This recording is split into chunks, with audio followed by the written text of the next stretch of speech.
আমি আমি ভীতি বা অনুগ্রহ, অনুরাগ বা বিরাগের সকলের প্রথমবারের মতো নৌকা প্রতীক নিয়ে নির্বাচিত হয়ে শপথ নিলেন নারায়ণগঞ্জ সিটি কর্পোরেশন থেকে টানা দ্বিতীয়বারের মতো নির্বাচিত মেয়র সেলিনা হায়াৎ আইভী। অকৃত্রিম বিশ্বাস ও আনুগত্য পোষণ করিব। পোষণ করিব।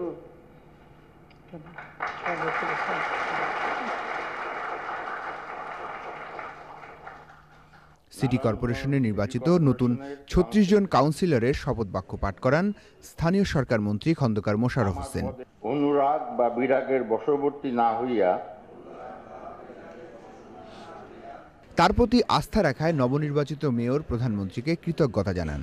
কৃতজ্ঞতা প্রকাশ করেন নারায়ণগঞ্জের জনগণের প্রতি। যেখানে অন্যায় অবিচার সেখানে আইভির মতো করেই প্রতিবাদ করবে এবং অবশ্যই মানুষকে শান্তিতে থাকার জন্য নারায়ণগঞ্জকে অবশ্যই একটা সারা বাংলাদেশের মধ্যে ইলেকশন করে নারায়ণগঞ্জের মানুষ যেমন দেখিয়ে দিয়েছে যে গভর্নমেন্ট যেভাবে সুষ্ঠু নির্বাচন চেয়েছে নারায়ণগঞ্জের ভোটাররাও ঠিক সেভাবেই কিন্তু ভোট দিয়েছে। ঠিক তদ্রূপভাবে নারায়ণগঞ্জবাসীর উপরে নগরবাসীর উপরেও দায়িত্ব পড়ে যে তারা নারায়ণগঞ্জকে কেমন দেখতে চায়।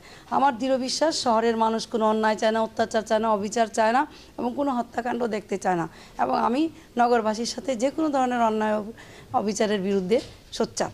একটি উন্নত নগর গড়ে তুলতে বিগত সময়ে শুরু করা কাজ শেষ করে নতুন পরিকল্পনার কথাও জানান মেয়র। মানুষ উন্নয়ন চায়, মানুষ কাজ চায়, মানুষ শীতলক্ষা ব্রিজ চায়, মানুষ শহরকে পরিষ্কার নগরী দেখতে চায়, গ্রিন সিটি দেখতে চায়। আমি সেই কাজগুলি প্রায়োরিটির সহিত করার চেষ্টা করব।